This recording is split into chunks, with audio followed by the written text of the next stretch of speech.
Jaku and you're watching the memo, I have the opportunity to speak to David Toua, representative from the business sector, in the dialogue that's been happening with the country's COVID response. David, thank you for coming and having this opportunity to speak with us. We are up to some new measures now that are in place. Can you just give me an idea of what's the difference now with the new measures and what happened with the first state of emergency? Yeah, sure. Firstly, thanks for this opportunity to have a word with regards to, I guess, what all of us know is a very strange year. Mm-hmm. As we move into a new period where here in the NCD the number of positive cases has risen and continues to rise, I think what I can say is that we had a practice run several months ago when the state of emergency was introduced.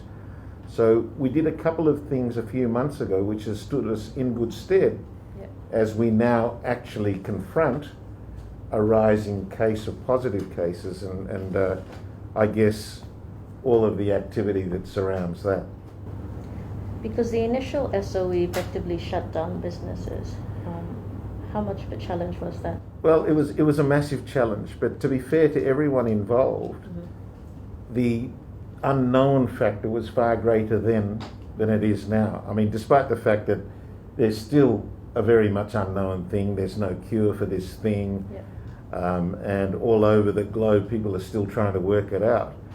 But I thought that the government and its agents did a particularly good job of instituting measures that prevented an immediate spread of something that we didn't know anything about. So shutting our borders and then introducing restrictions, I think was necessary for a number of reasons. Firstly, to protect our borders in the first instance. You know, as far as we're concerned, this is a foreign agent that's come here.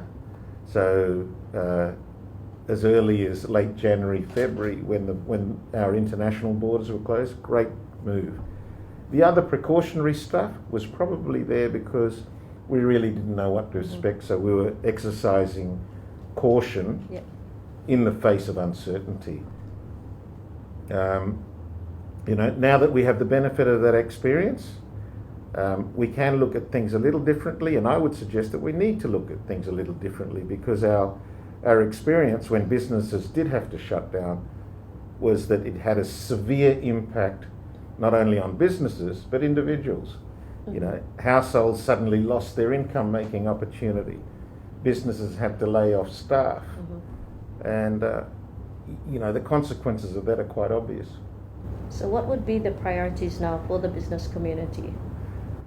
Look, from a business community perspective, the lessons that we learned from the initial shutdown suggest to us that we're in a pretty good position to self-regulate when it comes to the appropriate behaviours to exercise when restrictions have to be put in place. So my advocacy would be to the government, let business behave responsibly. Let business set its own rules within its structures around self-distancing and hygiene protocols, etc., and allow us to keep the economy, the wheels of the economy turning. Yeah, because I guess then that also allows each sector to be able to adapt to do its own changes. And yeah, you know, and I see examples of it wherever I go in the business community. You know, whether it's an office scenario or a social club scenario or a shopping centre, everyone is making great efforts to ensure that there is social distancing, there is appropriate hygiene, there is appropriate signage in terms of advising patrons. Everyone's doing a good job.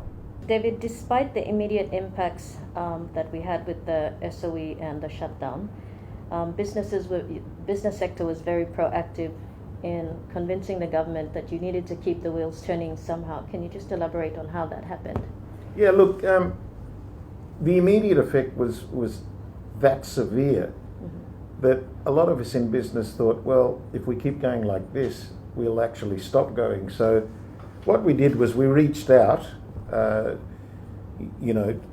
various ministers that were involved, to the controller, and said, look, we've got some ideas that we'd like to share with you in terms of making this easier. Because at the time, there was very strict control of the border, not only the external border, but the border between each of our provinces. And, there were calls to shut down movements of ships. In fact, that's a really good example.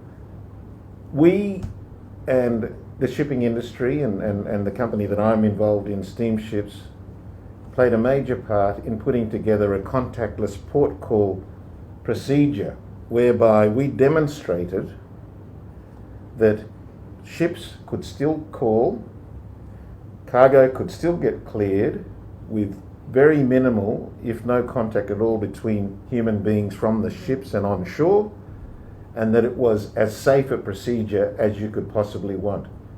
They were convinced about that, and what we did was we averted situations where ships had to turn back without delivering cargo. And the knock-on effect of that is that people were able to get much needed supply in a timely fashion. I mean, if you go to somewhere like some of the islands, New Island, Kavieng, where you get one ship call a month.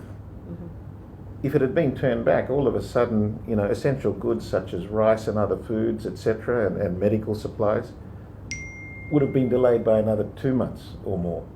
So, that was a very good example. The other example was business got their heads together and discussed how we could ensure a smooth carriage of goods through the Highlands region, through provinces in the Highlands region.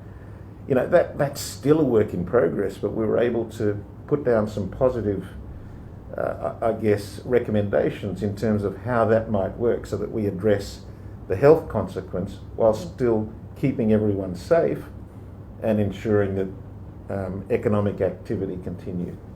Some of these new measures and restrictions though will continue, and I guess it's just adapting it to how you go forward in business.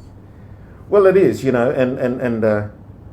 let's hope things don't spiral out of control. Let's hope that things do get contained through the isolation, through the social distancing, etc., and the hygiene conditions that are being applied.